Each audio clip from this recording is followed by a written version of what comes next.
Hello students, welcome to the PND coaching classes learn easily and smartly. तो आज हम पढ़ने वाले हैं क्लास 10 परीक्षा अध्ययन संस्कृत आदर्श प्रश्न पत्र सेट 1 के 4 नंबर वाले क्वेश्चन। तो चलिए करते हैं स्टार्ट। तो सबसे पहला क्वेश्चन है इसमें प्रश्न नंबर 21। इसमें बोला गया है अधोलिखितम अपठित गद्यांशम पठित्वा प्रश्नानाम उत्तराणी लिखत। तो इसका मतलब है अधोलिखित यानी कि जो नीचे लिखे हुए अपठित यानी कि जो आपने नहीं पढ़े हो ऐसा गद्यांश यहाँ पे दिया हुआ है, यानी कि आपके जो बुक में से ये गद्यांश नहीं दिया हुआ है, ये ऐसा गद्यांश है जो आपने नहीं पढ़े हुए हो। तो अपठित गद्यांश को पढ़ करके आपको नीचे दिए हुए प्रश्नों के उत्तर यहाँ पे लिखना है। तो इसके पहले कि हम प्रश्नों को देखें, चलिए इस पैसेज को, इस गद्यांश को पहले समझते हैं कि इस गद्यांश में क्या बोला गया है, उसका अर्थ क्या है। तो जो स्वस्थ शरीर होता है, जो हेल्दी शरीर होता है, उस शरीर में एव यानी कि ही, स्वस्था यानी कि स्वस्थ, एक हेल्थी बुद्धि वसती यानी कि रहती है। तो इसका मतलब हुआ कि जो स्वस्थ शरीर होता है, जो एक अच्छा शरीर होता है, उसके अंदर ही स्वस्थ बुद्धि, अच्छी बुद्धि वसती यानी कि रहता है। स्वस्था बुद्धि एवं स्वस्थ विचाराणाम जननी अस्ति। तो जो स्वस्थ बुद्धि होती है, जो अच्छी बुद्धि होती है, एव यानी ही, तो अच्छी बुद्धि ही या स्वस्थ बुद्धि ही स्वस्थ विचारों की, विचार यानी कि जो आपकी सोच होती है, तो अच्छे विचारों की जननी यानी कि माता होती है। यानी कि अगर आपके पास एक अच्छी बुद्धि होगी तो आपके विचार भी अच्छे ही होंगे, क्योंकि अच्छी बुद्धि से ही अच्छे विचार जो है वो पैदा होते हैं। इसलिए स्वस्थ बुद्धि को स्वस्थ विचारों की जननी यानी कि माता कहा गया है। व्यायामशीलः मनुष्य एवं निरोग चिरंजीवी च भवति। इसका मतलब है व्यायामशीलः यानी कि जो व्यायाम करने वाला मनुष्य यानी कि जो इंसान होता है, वही एव यानी ही, निरोग यानी कि स्वस्थ, जिसको कोई बीमारियां नहीं होती, कोई रोग नहीं होता है, और च यानी कि और, चिरंजीव यानी कि लंबा जीने वाला या दीर्घायु, भवती यानी होता है। तो इसका मतलब हुआ व्यायाम या कसरत करने वाला जो मनुष्य होता है वही निरोगी होता है, उसको कोई बीमारी नहीं होता है, वो स्वस्थ होता है, और वह चिरंजीवी यानी कि दीर्घायु होता है। व्यायामशीलाः मनुष्याः प्रायेण रुग्णा न भवन्ति। तो जो व्यायाम करने वाले या कसरत करने वाले जो मनुष्य होते हैं, जो इंसान होते हैं, प्रायण यानी कि आमतौर पर या अक्सर, ऐसे लोग रुग्णा यानी कि बीमार, न यानी कि नहीं, भवंती यानी कि होते हैं। तो इसका मतलब है जो कसरत करने वाले या फिर व्यायाम करने वाले जो लोग होते हैं वो आमतौर पर बीमार नहीं पड़ते हैं। विविध रोगाणाम चिकित्सा अपि व्यायामेन संभवती। तो इसका मतलब है व्यायाम से या कसरत करने से विविध यानी कि अलग अलग टाइप के जो रोग यानी कि जो बीमारियां होती है, उनका भी, अपी यानी कि भी, चिकित्सा यानी कि इलाज, संभवती यानी कि संभव हो पाता है।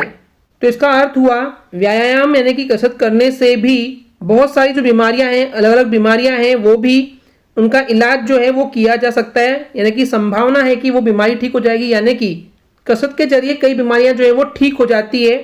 इस तरीके से यहाँ बताया गया है। अतः यानी कि इसलिए जीवन से यानी कि जीवन की, कृत्य यानी कि करना चाहिए, व्यायाम यानी कि कसरत या व्यायाम परम आवश्यक यानी कि बहुत जरूरी है।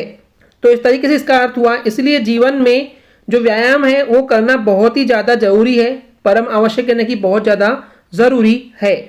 तो ये था इस पैसेज यानी कि गद्यांश का अर्थ। अब चलिए क्वेश्चन को समझते हैं और उनके आंसर को देखते हैं। तो इसके पहले क्वेश्चन में बोला गया है उपयुक्त गद्यांशस्य उचित शीर्षकम लिखत। तो इसका मतलब हुआ उपयुक्त यानी कि जो ऊपर दिया हुआ है जो गद्यांश है, इसका उचित शीर्षक यानी कि सही टाइटल, जो आपको सही टाइटल लगता है इस गद्यांश को, वो आपको यहाँ पे लिखना है। तो देखिए इसको पढ़ने से हमको ये समझ में आया, पहले तो इस गद्यांश में व्यायाम के बारे में ज़्यादा बताया गया है, तो इसलिए इसका जो सही शीर्षक होगा वो होगा व्यायामः। और अगर मान लेते हैं आपको अर्थ समझ में नहीं भी आया है, तो जैसे कि मैंने पिछले सब्जेक्ट्स में भी, सारे सब्जेक्ट में आपको बताता हूँ कि जो वर्ड सबसे ज़्यादा बार रिपीट हुआ है वही होता है। तो आप देखिए यहाँ पे आया है व्यायाम, देन यहाँ पे आया है, देन उसके बाद ये यहाँ पे आया हुआ है, देन यहाँ पे आया है। तो जो वर्ड सबसे ज़्यादा बार रिपीट होता है वही उसका शीर्षक भी बन जाता है। क्लियर है। अब देखिए इसके सेकंड क्वेश्चन में क्या बोला गया है, स्वस्था बुद्धि कुत्र वसति। जो स्वस्थ बुद्धि यानी कि जो हेल्दी बुद्धि, हेल्दी माइंड होता है, वो कुत्र यानी कि कहाँ पे, वसति यानी कि रहता है। तो स्वस्थ बुद्धि कहाँ पे रहती है, तो देखिए इसमें हम ढूंढते हैं, तो हमको दिख रहा है ये स्वस्थ बुद्धि हमको यहाँ पे दिख गया, देन वसति ये है, तो ये सेंटेंस हमको ये दिख रहा है। तो जो स्वस्थ बुद्धि है वो कहाँ पे रहती है, वो एक स्वस्थ शरीर में, एक अच्छे शरीर में, हेल्दी शरीर में रहती है। इसलिए इसका आंसर हो जाएगा कि जो स्वस्थ बुद्धि है, ठीक है, ये हो गया स्वस्थ बुद्धि। कुत्र यानी कि कहाँ पे, तो यहाँ आ जाएगा उसके बदले स्वस्थ शरीर है, यानी कि स्वस्थ शरीर में वसति यानी कि रहती है। क्लियर हो गया स्टूडेंट्स। थर्ड क्वेश्चन में बोला गया है कह एव निरोगः। कह यानी कि कौन, एव यानी ही, निरोग यानी कि स्वस्थ, जिसको रोग नहीं होता, कोई बीमारी नहीं होती। तो कौन है जो निरोगी रहता है, जिसको कोई बीमारियां नहीं होती है? तो चलिए इसको ढूंढते हैं यहाँ पे कहाँ था इसका आंसर। तो इस क्वेश्चन में वर्ड है निरोगः, ठीक है, और उसके पहले एव, देखिए एव निरोगः। तो इसके पहले देखिए सेंटेंस इसके सामने क्या दिया हुआ है, व्यायामशीलः मनुष्य, यानी कि व्यायामशील यानी कि व्यायाम करने वाला जो मनुष्य होता है वही निरोगी होता है, उसको कोई बीमारियां नहीं होती है। तो इसलिए इसका आंसर भी यही हो जाएगा कि व्यायामशील मनुष्य एवं निरोगः। क्लियर है students. Next question, question number 4 में बोला गया है विविध रोगाणाम चिकित्सा केन संभवती। तो इसका मतलब है विविध रोग यानी कि अलग अलग जो बीमारियां होती है वो चिकित्सा यानी कि इलाज कर सकते हैं, उसको ठीक कर सकते हैं। केन यानी कि कैसे या किससे ये चीज़ संभव हो सकती है, यानी कि अलग अलग बीमारियों को ठीक करने के लिए क्या करेंगे तो वो संभव होगा बीमारियों को ठीक करना। तो चलिए इसको हम देखते हैं पैसेज से। तो ये जो वर्ड है संभवती हमको दिख गया यहाँ पे है, ओके। एंड उसके पहले जो विविध रोगाणाम चिकित्सा, तो यहाँ आप देख सकते हैं विविध रोगाणाम चिकित्सा। तो अब यहाँ पे क्या जो छूट गया, जो आंसर होगा वो होगा व्यायाम मेन, व्यायाम से ही ठीक हो सकती है बहुत सारी बीमारियाँ। तो वही यहाँ पे आंसर है, देखिए विविध रोगाणाम चिकित्सा, तो ये क्वेश्चन से ही आ गया। अभी किससे, केन यानी कि किससे ठीक हो सकती है, तो आंसर है व्यायाम मेन, यानी कि यहाँ जगह व्यायाम मेन और संभवती रहेगा वैसे का वैसे। नेक्स्ट इसका आखिरी क्वेश्चन में बोला गया है का स्वस्थ विचाराणाम जननी अस्ति। तो इसका मतलब है का यानी कि कौन है, स्वस्थ विचाराणाम यानी कि स्वस्थ विचारों की, जननी यानी कि माता, अस्ति यानी कि है। तो जो स्वस्थ विचार है, जो अच्छे विचार है, उसकी जननी, उसकी माता कौन है? तो चलिए इसको पैसेज में दिखाते हैं। देखिए जो स्वस्थ विचाराणाम है मेरे को दिख गया, उसके बाद जननी भी है और अस्ति भी है। तो इस सेंटेंस में देखिए क्या बच गया है, जो छूट गया है, तो वह स्वस्था बुद्धि। तो ये आंसर में आ जाएगा, देखिए स्वस्था बुद्धि एव, यानी कि स्वस्थ बुद्धि ही स्वस्थ विचारों की जननी है, यानी कि उसकी माता है। क्लियर है स्टूडेंट्स। चलिए देखते हैं नेक्स्ट क्वेश्चन। इसके बाद प्रश्न नंबर 22 है, इसमें बोला गया है स्वप्राचार्यस्य कृते 5 दिवसानाम अवकाशार्थम एकम प्रार्थना पत्रम संस्कृते लिखत। तो इसका मतलब है स्व यानी कि अपने, प्राचार्य यानी कि प्रिंसिपल, से यानी कि को। तो अपने प्रिंसिपल को, कृत्य यानी कि उनके लिए, 5 दिवसानाम यानी कि 5, पंच यानी 5, दिवसानाम यानी कि दिनों के लिए, अवकाशार्थम यानी कि अवकाश, छुट्टी लेने के लिए, ठीक है, अवकाश यानी कि छुट्टी और अर्थ यानी कि के लिए। तो छुट्टी लेने के लिए एक आपको यहाँ पे प्रार्थना पत्र यानी कि एप्लीकेशन लेटर संस्कृत में लिखना है। तो बेसिकली आपको 5 दिन की छुट्टी चाहिए, तो आपको प्रिंसिपल सर को 5 दिन के लिए छुट्टी के लिए एक आवेदन पत्र, एक एप्लीकेशन लेटर लिखना है। तो चलिए देखते हैं इसके आंसर को। तो चलिए स्टार्ट करते हैं। पहले लिखेंगे सेवायाम यानी कि सेवा में, माननीय प्राचार्य महोदय, यानी कि जो माननीय, जो रिस्पेक्टेबल है, कौन, प्राचार्य यानी कि प्रिंसिपल महोदय। प्रिंसिपल महोदय, जो ये महोदय वर्ड है ना, ये रिस्पेक्ट के लिए होता है, ठीक है। तो माननीय यानी कि हम आपका मान सम्मान करते हैं, प्रिंसिपल सर जी। उसके बाद जो भी आपका स्कूल का नाम है, उस स्कूल का नाम आप यहाँ पे लिखेंगे। जैसे यहाँ पे लिखा हुआ है शासकीय उच्चतर माध्यमिक विद्यालय उज्जैन नगरम मध्य प्रदेश। तो ये हो गया स्कूल का नाम, ठीक है। आपका जो भी नाम होगा स्कूल का वो लिख लेंगे। उसके बाद आप यहाँ पे अपने शहर का नाम भी लिखेंगे और स्टेट यानी कि राज्य का नाम भी लिखेंगे। उसके बाद विषय लिखेंगे, यानी कि किस टॉपिक पे हम आपको लेटर लिख रहे हैं। तो क्वेश्चन में दिया हुआ था अवकाशार्थम प्रार्थना पत्र, यानी कि अवकाश यानी कि छुट्टी, अर्थम यानी कि के लिए। तो छुट्टी के लिए आपको हम प्रार्थना पत्र यानी कि एक एप्लीकेशन लेटर लिख रहे हैं। आगे लिखेंगे महोदय, महोदय यानी कि रिस्पेक्टेड सर। सविनय यानी कि मैं आपसे झुक करके, तहे दिल से, निवेदन यानी कि निवेदन करता हूँ, रिक्वेस्ट करता हूँ, अस्ति यानी कि है। तो सविनय निवेदन है, यद यानी कि, अहम यानी कि मैं, अद्य यानी कि आज, सहसा यानी कि अचानक, ज्वर पीड़ित यानी कि बुखार से पीड़ित या परेशान, अस्मि यानी कि हूँ। तो पूरे सेंटेंस का मतलब क्या हुआ कि सविनय निवेदन है कि मैं आज अचानक से बुखार से पीड़ित हूँ, अतः यानी कि इसलिए, विद्यालय में यानी कि स्कूल, आगंतुक यानी कि आने के लिए, असमर्थ यानी कि समर्थ नहीं हूँ, लायक नहीं हूँ, कैपेबल नहीं हूँ, बिकॉज मेरे को बुखार हो गया है, और अस्मि यानी कि हूँ। तो इसका मतलब हुआ कि इसलिए स्कूल आने में मैं असमर्थ हूँ, आज नहीं आ पाऊँगा, कृपया यानी कि प्लीज, कृपा करके, मम यानी कि मुझे, पंच दिवसनम यानी कि 5 दिनों की। अभी 5 दिन कहाँ से स्टार्ट होंगे वो बताना है।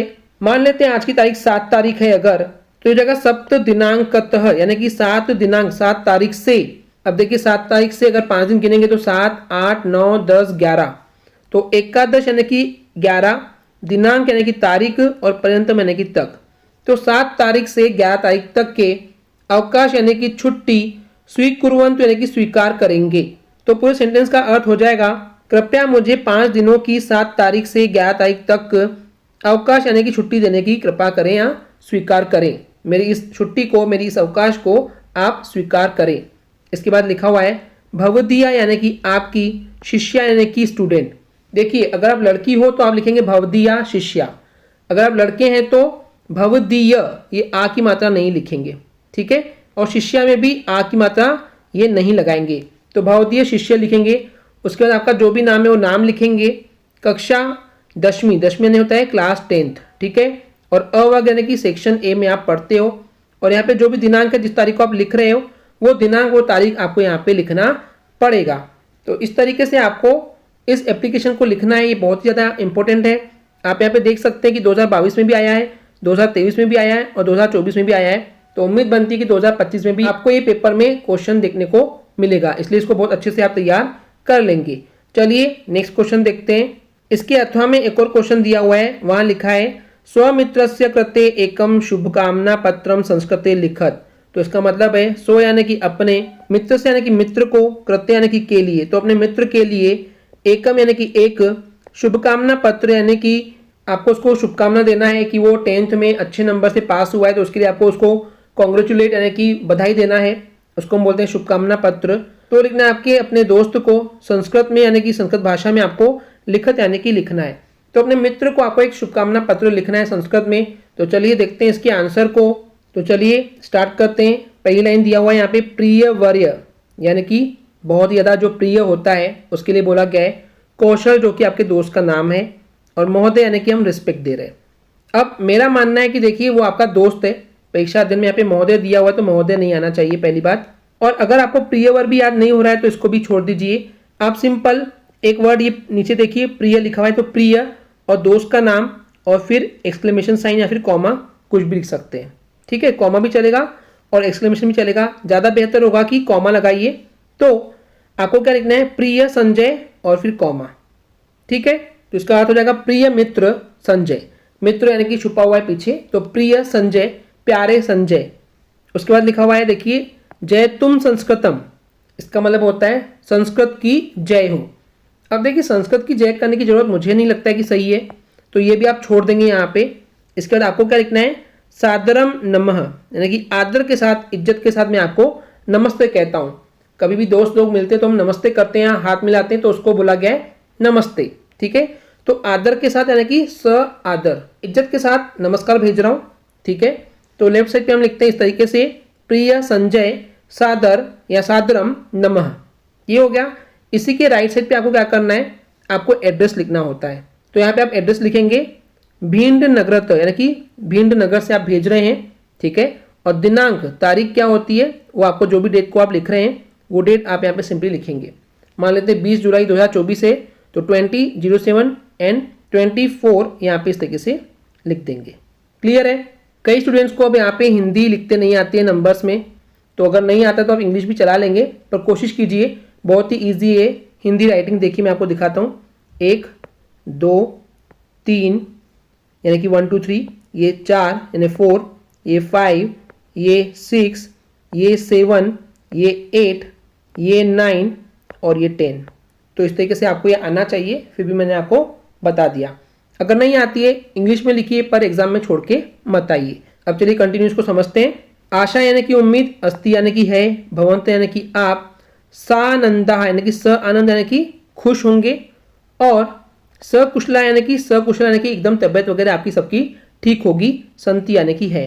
तो इसका मतलब क्या हुआ कि आशा है, उम्मीद है कि आप सभी स आनंद होंगे यानी कि खुशी होंगे, और सकुशल यानी कि सबकी तबियत भी ठीक होगी। आगे बोला गया है हर्ष से यानी कि खुशी का, विषय यानी कि टॉपिक ये है, यत यानी कि भवान यानी कि आप, दशम यानी कि 10th, कक्षाएं यानी कि क्लास में प्रथम यानी कि फर्स्ट स्थानम यानी कि स्थान पे या पहला स्थान जो है आपने प्राप्तवान यानी कि प्राप्त किए हो। तो इसका मतलब हुआ खुशी का विषय यह है कि आप कक्षा 10वीं में प्रथम स्थान पे आए हो या आपने कक्षा 10वीं में प्रथम स्थान प्राप्त किए हो। इसके आगे बोला गया है अस्माकम यानी कि हमारे, परिवार यानी कि परिवार की ओर से, भवताम यानी कि आपके लिए या आपकी, सेवायाम यानी कि सेवा में, आपकी सेवा में, सप्रेम यानी कि प्यार के साथ आपको हम शुभकामना यानी कि शुभकामना, बधाई, प्रेषित यानी कि भेज रहे हैं। च यानी कि और, काम्यत यानी कि कामना करते हैं, भवता यानी कि आपके, उत्तरोत्तरम, उत्तरोत्तर यानी कि लगातार या जैसे अभी आपकी तरक्की होते रही है वैसे ही आगे भी कंटिन्यू, सम यानी कि उसी के समान, उन्नति यानी कि उन्नति आप करते रहो, ये हमारी कामना है। तो इसका कुल मिला के मतलब ये हुआ हमारे परिवार के ओर से आपके सेवा में हम प्यार से, बहुत ही ज़्यादा प्यार से शुभकामना भेज रहे हैं और आपके भविष्य के लिए जैसे आप अभी तक के बहुत अच्छे तरीके से उन्नति करते आए हैं उसी के समान आगे भी उन्नति, उत्तरोत्तर यानी कि और आगे उन्नति आप वैसे ही करते रहें, ऐसे हम हमारी कामना करते हैं। उसके बाद नीचे लिखेंगे धन्यवाद, थैंक यू। भवदीय यानी कि आपका, मित्र यानी कि दोस्त और अपना नाम लिखेंगे, जैसे यहाँ पे लिखा हुआ है धर्मेंद्र, अगर आपका नाम है धर्मेंद्र तो धर्मेंद्र लिखेंगे और नहीं तो जो भी आपका नाम है आप वो सिंपली यहाँ पे नाम लिख लेंगे। ओके स्टूडेंट्स, क्लियर है? तो इस तरीके से संस्कृत में शुभकामना पत्र लिखना होता है। अगर आप ये भी लिखेंगे तो भी चलेगा, पर मुझे लगता है कि इससे ज़्यादा बेटर जो फ्रेंडली नेचर होता है अपने दोस्त के साथ जैसे आप बिहेव करते हैं तो वो तरीका तो मुझे यही दिखता है, इसलिए मैं यही प्रीफर करूँगा और आपको भी सजेस्ट करूँगा कि आप यही लिखें। ओके स्टूडेंट्स, क्लियर है? चलिए देखते हैं नेक्स्ट क्वेश्चन। तो इस आदर्श प्रश्न पत्र का सेट 1 का सबसे लास्ट क्वेश्चन है प्रश्न नंबर 23। इसमें बोला गया है अधोलिखितेषु एकम विषयम स्वीकृत्य शत शब्देषु संस्कृत भाषायाम निबंधम लिखत। तो इसका मतलब है नीचे लिखे हुए किसी भी एक विषय पर एक टॉपिक पे स्वीकृत्य यानी कि अपने हिसाब से, शत शब्देषु यानी कि 100 वर्ड्स में, 100 शब्दों में संस्कृत भाषा में आपको एक निबंध यहाँ पे लिखत यानी कि लिखना है। अब देखिए आपके पास यहाँ पे 4 ऑप्शन है, क अस्माकम देशः, महाकवि कालिदास, दीपावली एंड विद्यार्थी जीवनम। इन चारों में से किसी भी एक विषय पर लिखना है। पर मेरा मानना है आप जैसे कि क्लास 10th में है तो 10th में आपको कम से कम ऐसे 4 निबंध याद करने चाहिए संस्कृत में जिसके एग्जाम में आने के चांसेस सबसे ज़्यादा हैं। हमेशा आपको एक वही ऐसे यानी कि निबंध मिले इसकी कोई गारंटी नहीं होती है। तो हम आपको आगे आने वाले 1 by 1 वीडियो में एक एक करके निबंध, 4 निबंध एक्सप्लेन करेंगे और चारों ही वो IMP है। मेरा मानना है कि इन चारों निबंधों को अगर आप पढ़ लेंगे तो एक न एक निबंध आपको गारंटीड मिलेगा, मेरी एनालिसिस ऐसे बोलती है। तो 4 निबंध हम कौन कौन से करने वाले मैं आपको बता देता हूं पहले ही। पहला होगा अस्माकम देशः, दूसरा होगा महाकवि कालिदास, तीसरा होगा विद्यार्थी जीवनम और चौथा होगा संस्कृत भाषाएं महत्वम, संस्कृत भाषा का महत्व। लेकिन आज के इस वीडियो में जो हम कवर करने वाले हैं, आपको एक्सप्लेन करने वाले हैं, वो निबंध है महाकवि कालिदास जी का। ओके स्टूडेंट्स, क्लियर है? चलिए देखते हैं और समझते हैं महाकवि कालिदास के निबंध को। तो देखिए एग्जाम में महाकवि कालिदास का निबंध आए, चाहे मम प्रिय कवि यानी कि मेरे प्रिय यानी कि प्यारे कवि। तो अगर आपको जो भी कवि पसंद है उसके ऊपर आपको लिखने बोले तो भी आपको महाकवि कालिदास ही लिखना है। अब चलिए 1 by 1 इस निबंध का अर्थ हम समझते हैं, जिससे कि आपको ये याद करना बहुत ज़्यादा ईजी हो जाएगा। तो चलिए करते हैं स्टार्ट। महाकवि कालिदास यानी कि महाकवि कालिदास, मम यानी कि मेरे, प्रिय यानी कि प्यारे, कवि यानी कि कवि, अस्ति यानी कि है। तो महाकवि कालिदास मेरे प्यारे कवि हैं। सह यानी कि वह, संस्कृत भाषा यानी कि संस्कृत भाषा के, श्रेष्ठतम यानी कि सबसे महानतम, कवि यानी कि कवि, अस्ति यानी कि है। तो वह संस्कृत भाषा के महानतम, सबसे श्रेष्ठतम, श्रेष्ठ कवियों में से, महान कवियों में से एक है, यानी कि वो संस्कृत भाषा के श्रेष्ठ कवि हैं।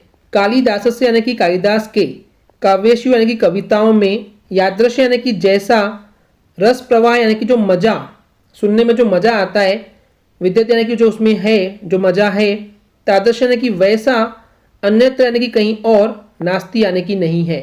तो इसका मतलब हुआ कालिदास के कविताओं में जैसा रस प्रवाह, विद्यत यानी कि वर्तमान है, जैसा कि रस प्रवाह जो मजा हमको देखने को मिलता है, तादृश यानी कि वैसा हमको कहीं और देखने को नहीं मिलता है।